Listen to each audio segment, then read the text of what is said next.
Hello के lovers, आज हम करेंगे फैमिली बाय चॉइस का एपिसोड नंबर 3। तो शुरू करते हैं हमारी एक्सप्लेनेशन। सीरीज की शुरुआत में हम देखते हैं हेजुन होता है और उसके पापा होते हैं जो उसे गले लगा रहे होते हैं और बोल रहे होते हैं कि मैं तुम्हारा पापा हूँ, देखो हम दोनों की आंखें कितनी मिलती हैं, वो उसे ये दिखा रहे होते हैं। हेजुन ये बात सुन के काफी ज्यादा कंफ्यूज होता है, तो उसके पापा बोलते हैं क्या तुम्हारी माँ ने ये बताया कि मैं मर गया हूँ? तो हेजुन बोलता है ऐसा नहीं है, बस उन्होंने कभी बताया ही नहीं तुम्हारे बारे में। हेजुन के पापा बोलने लगते हैं अगर तुम और मैं 19 साल पहले जुदा नहीं होते तो हमारे साथ ऐसा नहीं हुआ होता। ये सुनकर हेजुन बोलने लगता है कि आपको कैसे पता चला मेरे बारे में और आप यहाँ पर कैसे आ गए? ये बात सुन के हेजुन के पापा काफी ज्यादा पैनिक होते हैं, तो वो फोन निकाल के उसमें बात करने लगते हैं और थोड़ा सा नाटक करते हैं। फिर फोन कट करने के बाद वो हेजुन को बोलते हैं कि मैं तुम्हें एक कार्ड दे रहा हूँ, और उसको कार्ड दे के बोलते हैं कि यहाँ पर आना, मैं इस होटल में रह रहा हूँ, और वो उसको गले लगाकर वहाँ से चले जाते हैं। हेजुन उनके कार्ड को देख रहा होता है। फिर हम देखते हैं हेजुन के पापा अपने कार में फोन में बातें कर रहे होते हैं किसी से, और बता रहे होते हैं कि वो मुझसे पूछ रहा था कि मैंने उसे कैसे ढूंढ लिया। फिर वो बोलते हैं हाँ ये मेरी तरह ही इंटेलिजेंट है, और हंसने लगते हैं। फोन कट करने के बाद वो खुशी खुशी वहाँ से जाने लगते हैं। दूसरी तरफ हम देखते हैं कि हेजुन के दोस्त उसके पास आके बोल रहे हैं तुम्हारे पापा थे वो रियली में काफी ज्यादा रिच है, पर हेजुन अपने ही थॉट्स में खोया हुआ रहता है। उनमें से एक लड़का उन सबको रोक कर बोलता है कि हेजुन से कि तुम ठीक हो, और उससे बोलता है कि चलो आज की स्किप करते हैं प्रैक्टिस को। ये बात सुनकर हेजुन एकदम से बोलता है कि नहीं, प्रैक्टिस को नहीं रोक सकते हैं, और वो बॉल उठाता है और एक लड़के को पकड़ा देता है और बोलता है चलो प्रैक्टिस करते हैं। अगले सीन में हम देखते हैं जुवोन के पास काफी ज्यादा लेटर्स होते हैं और वो उन लेटर्स को देख रही होती है। तभी वहाँ पर एक और लड़की आती है, उसको लेटर्स पकड़ा देती है। तो जुवोन बोलती है मैं श्योर नहीं हूँ कि वो पढ़ेगा या नहीं पढ़ेगा। तो वो लड़की बोलती है मुझे पता है। फिर जुवोन फेस बनाती है और बोलती है अगर तुम्हें पता है तुम लेटर्स क्यों देती हो? तो वो लड़की हंसते हंसते बोलती है मैं बस अपनी फीलिंग्स को एक्सप्रेस करना चाहती हूँ, बस इतना ही करना चाहती हूँ। और वो बोलती है अब मैं जा रही हूँ यहाँ से, और वहाँ से चली जाती है। फिर हम देखते हैं एक लड़की आती है जो रिपोर्ट कार्ड को लेकर आती है। तो जुवोन वहाँ पर भागती हुई जाती है, अपने रिपोर्ट कार्ड को निकाल कर चुपके चुपवाते हुए ले आती है। फिर वो अपनी सीट में बैठ के अपने रिपोर्ट कार्ड को देखती है जिसमें नंबर्स दिखते हैं हमें काफी कम। जुवोन अपने रिपोर्ट कार्ड को फोल्ड करती है, तभी वहाँ पर पागदाल आ जाती है। पागदाल जुवोन से पूछती है उसके रिजल्ट के बारे में। तो जुवोन बोलती है ये इतना इंपॉर्टेंट नहीं है, और अपने रिपोर्ट कार्ड को अपने बैग में डाल देती है। एकदम से वहाँ पर लेटर्स गिर जाते हैं नीचे की तरफ, तो पागदाल और जुवोन उठाने लगते हैं। लेटर्स वहाँ पर रखते रखते जुवोन को एक लेटर मिलता है जिसमें जुवोन का नाम लिखा हुआ होता है, और बोलती है कि मेरा नाम क्यों लिखा हुआ है यहाँ पर? तो पागदाल बोलती है कि तुम्हारे लेटर होगा ना, इससे तुम्हारा नाम लिखा है। वो लेटर को देखते और बोलती है तो मेरे लिए है, और एक बड़ी सी स्माइल देती है। फिर हम देखते हैं जुवोन अपने लेटर को पढ़ रही होती है, ग्राउंड में पागदाल भी वहाँ पर होती है। जब वो अपने लेटर को पढ़ रही होती है काफी ज्यादा हंस रही होती है, और वो पागदाल को दिखाती है कि देखो मेरा नाम लिखा हुआ है इसमें। फिर पागदाल पूछती है इसमें क्या लिखा है? तो जुवोन लेटर को पढ़ना स्टार्ट करती है, और पढ़ते पढ़ते वो एक वर्ड में कंफ्यूज हो जाती है, फिर रुक जाती है। तो पागदाल उसका मीनिंग बताती है। फिर जुवोन उसका मीनिंग जानते हुए काफी ज्यादा खुश होने लगती है। जुवोन लेटर को पढ़ते पढ़ते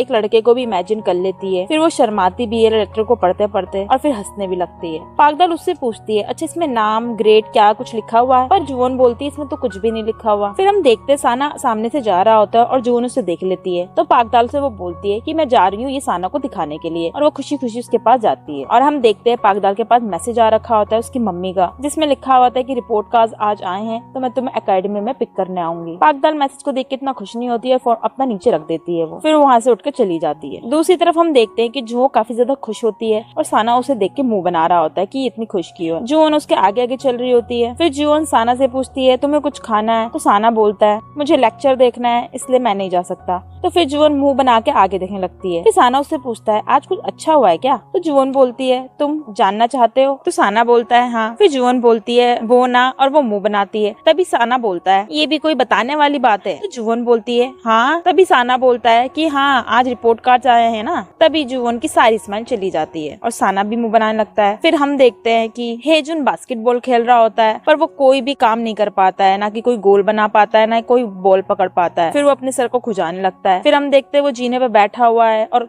अपने थॉट्स में खोया हुआ है। तभी उसका फ्रेंड उसके पास आता है और उससे बोलता है जाओ अपने घर जाओ, तुम्हें पता भी नहीं था कि तुम्हारे बर्थ फादर है भी या नहीं है, तुम्हें आज पता चला और वो तुम्हारे पास आ गए। तो ये बड़ी अजीब की बात होगी अगर तुम अभी भी प्रैक्टिस पे फोकस कर पाओ, पर तुम उसे रिजेंबल करते हो। तो हेजुन बोलता है हाँ कोच को बता देना कि मैं ठीक नहीं था। और हम देखते कि पागदाल भी उसे देख रही होती है, और ये बातें सुन के वो बाहर चली जाती है और अपने फोन को देख रही होती है। तभी वहाँ पर हेजुन आ जाता है बाहर से, और वो वहाँ से जा रहा होता है, और पागदाल उसे देख रही होती है। दूसरी तरफ हम देखते हैं साना जुवोन का रिपोर्ट कार्ड देख रहा होता है जिसमें वो 25 स्टूडेंट में से 23rd प्लेस में आती है। तो साना बोलता है तुम मुझे ये दिखाने वाली थी, इतनी खुश इसलिए हो रही थी। फिर साना जुवोन को सुनाने लगता है कि तुमने ऐसा काम करा है, तुम बिल्कुल भी स्कोर नहीं कर पाई हो। तो जुवोन अपने आप को डिफेंड करने लगती है और वो ये बोलती है कि मेरे से पीछे 2 लोग हैं। फिर जुवोन लेटर्स निकाल के देती है अपने बैग में से साना को। फिर साना बोलता है तुम्हारे पास ये काम है लेटर्स को लेने का, ये नहीं है कि तुम पढ़ लो। ये बात सुन के जुवोन अपने कानों को बंद कर लेती है और चिल्लाने लगती है। फिर जुवोन बोलती है वो मेरे को आके लेटर्स दे रहे हो और तुम मुझे बोल रहे हो कि उनकी ना लूं, मैं पागल थोड़ी हूँ। फिर बोलती अच्छा लेटर लेकर कैसा लगता है तुम्हें। तो साना बोलता है कि बस पढ़ने के लिए मिल जाते और कुछ नहीं है। तो जुवोन बोलने लगती है तुम कितने ज्यादा गंदे हो, और वो साना को सुनाने लगती है। तभी साना उससे बोलता है तुम इतना क्यों बोल रहे हो, क्या तुम्हें भी लेटर मिला है। तो जुवोन बोलती है हाँ मेरे को भी मिल सकता है। ये बात सुन के साना हंसने लगता है और बोलता है कि तुम्हें कौन ही देगा। तो जुवोन बोलती है कि मुझे भी दे सकते हैं और अपने बैग को सर्च करने लगती है। तभी उसे कुछ मिलता नहीं है और साना उसे कुछ ना कुछ बोलने लगता है। तभी जुवोन भी उसे बोलती है। अगली सीन में हम देखते हैं जुवोन बर्तनों को धो रही होती है और उसके पापा भी होते हैं वहाँ पर। उसके पापा जुवोन से पूछते हैं कि तुमने बताया नहीं साना को कि तुम्हें लेटर मिला है। तो वो बोलती है कि मैंने उसको खुद नहीं बताया, अगर मैं उसे बताऊंगी फिर वो मुझे सुनाने लगेगा। तो उसके पापा बोलने लगते हैं पर मैं अगर सोचूं तो साना गलत नहीं है इस बात में। और उसके पापा ये भी बोलते हैं कि मैं इतना ज्यादा इम्प्रेस भी नहीं हूँ कि तुम सेकंड लास्ट आई हो। तो जुवोन अपनी 2 उंगलियां दिखाती है जिससे वो बोलती है कि मैं 3rd लास्ट में आई हूँ। फिर जुवोन बोलती है कि 2 पीपल थे जिसमें से एक एथलीट भी था। फिर जुवोन अपने पापा को बोलने लगती है तुमने बोला था मैं एक अच्छी लड़की हूँ जब तक मैं स्मोक ड्रिंक और गैम्बल नहीं करती हूँ। ये बात सुन के उसके पापा हंसने लगते हैं। फिर जुवोन बर्तनों को धोते धोते बोलती है कि आपको लगता नहीं मैं कितने अच्छे से बर्तनों को धोने लग गई हूँ। फिर वो बोलती है कि जब मैं ना ग्रेजुएट हो जाऊंगी ना तो फिर मैं आपके साथ ना बर्तनों को धोना स्टार्ट कर दूंगी। ये बात सुन के उसके पापा शॉक में होते हैं और उसको बोलते हैं कि तुम कॉलेज नहीं जाओगी। तो जुवोन बोलती है मेरे ग्रेड्स इतने अच्छे नहीं है कि मेरे को कॉलेज मिल सके, तो मैं आपको ही हेल्प करूंगी। तो आपको क्या लगता है मेरी हेल्प मिलके आपका काम भी तो आसान हो जाएगा। ये जुवोन हंसते हंसते अपने पापा को बता रही होती है। फिर उसके पापा बोलते हैं तुम बोल रही तुम कितने अच्छे से डिशेस धो रही हो, पर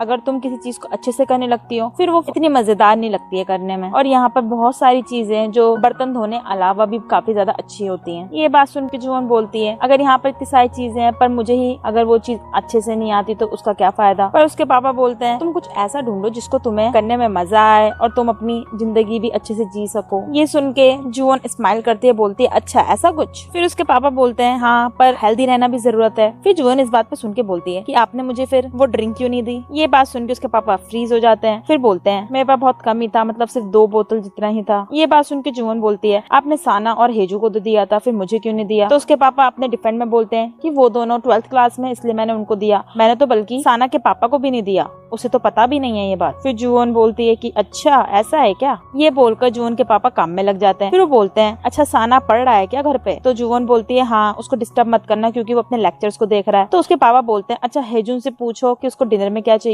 तो जुवोन बोलती है मैंने सारे बर्तन धोए, मैंने आपकी हेल्प करी और आप हेजुन के फेवरेट खाना को बनाओगे। तो उसके पापा बोलते हैं चलो मैं तुम्हारे लिए 3 फ्राइड एग बनाऊंगा। ये सुनते ही जुवोन हेजुन को फोन करने लगती है पर हेजुन फोन नहीं उठाता है और हम देखते कि हेजुन बस में होता है और खोया हुआ होता है कि उसके पापा ने उससे बोला था कि वो उसका पापा है और वो याद करता है कि उसके पापा उससे जब बात कर रहे थे। और हम देखते हैं कि उसका फोन भी बज रहा होता है। तभी हेजुन अपनी सेंस के बाहर आता है और देखता है कि वो कहाँ पर है और स्टॉप का बटन दबा देता है और बस से उतर जाता है। फिर वो इधर उधर देखने लगता है। फिर वो अपने जेब में रखे हुए कार्ड को निकालता है और उसे देखने लगता है। अगली सीन में हम देखते हैं कि हेजुन रेस्टोरेंट के बाहर होता है। तभी वहाँ पर जुवोन के पापा बाहर निकल रहे होते हैं और वो हेजुन से पूछते हैं कि प्रैक्टिस अब जाके खत्म हुई है, तुम घर क्यों नहीं गए हो। तो हेजुन बोलता है मैं भी जा रहा हूँ। फिर वो बोलने लगता है कि मैं मुझे कुछ बताना है आपको। तभी वहाँ पर पड़ोसी आंटी आ जाती है जो उसे देखकर बोलने लगती है और वो तीनों बातें करने लगते हैं। तो जुवोन के पापा अंदर चले जाते हैं। फिर वो आंटी हेजुन से बोलती है अच्छा तुम अपने पापा को काफी ज्यादा रिजेंबल करने लगे हो आजकल। इस बात को सुनकर हेजुन काफी ज्यादा हंसने लगता है। फिर वो बोलने लगती है जो लोग एक साथ रहते हैं वो भी रिजेंबल करने लग जाते हैं अपने आप को। ये सुनकर हेजुन काफी ज्यादा खुश होता है। फिर वो दोनों बातें कर रहे होते तभी आंटी उसको मारने लगती है। ये देखकर जुवोन के पापा बाहर आ जाते हैं तो वो आंटी रुक जाती है और वो नीचे जाने लगती है। तो फिर जुवोन के पापा बोलते हैं कि जाते जाते गिर मत जाना। फिर वो हेजू की तरफ देखते हैं और बोलते हैं अच्छा तुम्हें क्या बताना था। तो हेजुन बात को पलट देता है और बोलता है नहीं मुझे कुछ नहीं बताना था, बस आज की प्रैक्टिस काफी ज्यादा टफ थी। फिर वो दोनों जाने लगते हैं। फिर हम देखते हैं सब डाइनिंग टेबल पर खाना खा रहे होते हैं। साना जुवोन काफी ज्यादा हंसते खिलते हुए बातें कर रहे होते हैं पर हेजुन चुपचाप बैठा हुआ होता है। ये देखकर जुवोन उससे पूछने लगती है कि क्या हुआ, कुछ बात क्यों नहीं कर रहे हो। तो हेजुन कुछ नहीं कहता है, बस हंसता है और थोड़ी बहुत बोलने लगता है। पर साना ये चीजें देख रहा होता है और उसको देखता रहता है। अगले सीन में हम देखते हैं कि हेजुन छत में बैठा हुआ होता है और वो सामने की तरफ देख के खोया हुआ होता है। तभी वहाँ पर साना आता है और उसे ड्रिंक पकड़ा देता है और वो उससे पूछता है कि चलो अब बताओ। तो हेजुन बोलता है क्या। तो साना बोलता है जब तक तुम बताओगे नहीं तो कैसे पता चलेगा। फिर हम देखी हेजुन उसे सब कुछ बता देता है। ये सुनकर फिर साना बोलता है कि तुम्हें पता नहीं था कि वो मर गए या फिर तुम्हें पता ही नहीं था कि वो है ही नहीं। तो हेजुन बोलता है मेरी मम्मी ने मुझे कभी बताया ही नहीं था। फिर हेजुन बोलने लगता है कि मैं बस फिर खुश था सुन के कि उन्होंने मेरे को मिस करा, वो काफी ज्यादा खुश थे मुझे देखकर और उन्होंने मुझे अबेंडन नहीं करा, छोड़ा नहीं। बस मुझे बुरा लगेगा अपने डैड के लिए, मतलब जून के पापा के लिए, क्योंकि मैं उनको काफी टाइम से, कितने सालों से पापा बोलता हुआ आ रहा हूँ, पर अब मेरे रियल पापा आ चुके और ये बात मुझे उन्हें बतानी भी पड़ेगी। ये बातें सारी साना सुन भी रहा होता है। तो वो बोलता है कि तुम ये बोल भी सकोगे, तुम ये कर पाओगे? तो हेजुन बोलता है नहीं मैं नहीं बताऊंगा। फिर बोलता है बस मैं ग्लैड हूँ कि मेरे पापा ने मुझे छोड़ा नहीं था, और तुम्हें तो पता ही हो कि मेरी मम्मी के साथ मेरा कांटेक्ट कैसे छूट गया था जब मैं यहाँ पर आया था। मैं इसको दिखाता नहीं हूँ पर मुझे बहुत बुरा लगता है कि मेरी मम्मी से मैं बात नहीं करता हूँ, मैं इनको जानता भी नहीं हूँ कि कितने टाइम से कहाँ पर है, मुझे कुछ भी नहीं पता उनके बारे में। ये सारी बातें साना सुन रहा होता है। तो फिर उसको अपनी मम्मी का फ्लैशबैक आता है जब वो उसकी मम्मी छोड़कर जाती है। हेजुन ये भी बता रहा होता है कि उनको तो कभी पता ही नहीं था कि मैं जन्मा भी हूँ। वो ये बातें बोलते बोलते काफी स्माइल भी कर रहा होता है। तभी उसको एहसास होता है कि ये सारी बातें वो साना से बोल रहा है। तो एकदम से पैनिक होता है और बोलता है कि मैं ये तुम्हारे बारे में नहीं बोल रहा हूँ, और वो उसको बोलने लग जाता है साना को। तो साना बोलता है कि हाँ हाँ मुझे पता है, कोई बात नहीं, ओवर रिएक्ट मत करो। फिर हेजुन बोलता है हाँ मैं पक्का मैं तुम्हारे बारे में नहीं बोल रहा था ऐसा। फिर साना बात बदलने के लिए बोलता है अच्छा वो तुम्हारे रियल पापा है, तुम्हें पता है, तुमने डीएनए टेस्ट तो नहीं करवाया होगा, चलो डीएनए टेस्ट करवाते हैं। तो हेजुन बोलता है तुम्हें नहीं पता, उनकी और मेरी आंखें सेम हैं। साना ये बात सुन के मुंह बनाता है। साना फिर बोलता है कि अच्छा तुम्हें वो कैसे लगे, हेल्दी लगे थे? फिर वो हेजुन की बॉडी को टच करता है, बोलता है कि तुमने देखे थे ना उनके ऑर्गन्स ठीक थे या नहीं थे, क्या पता उन्हें कोई सुटेबल ऑर्गन चाहिए हो तभी वो आए हो।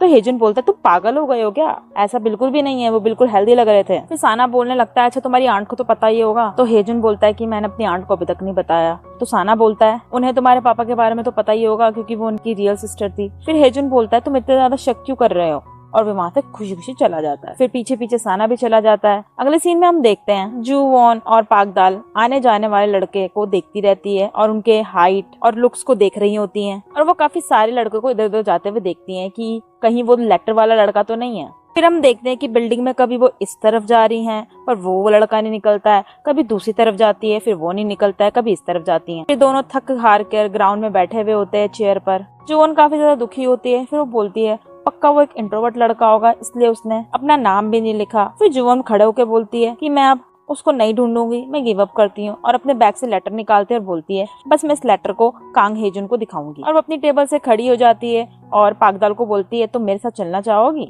तो फिर पाकदाल बोलती है हाँ, और दोनों की दोनों वहां से जाने लगती हैं।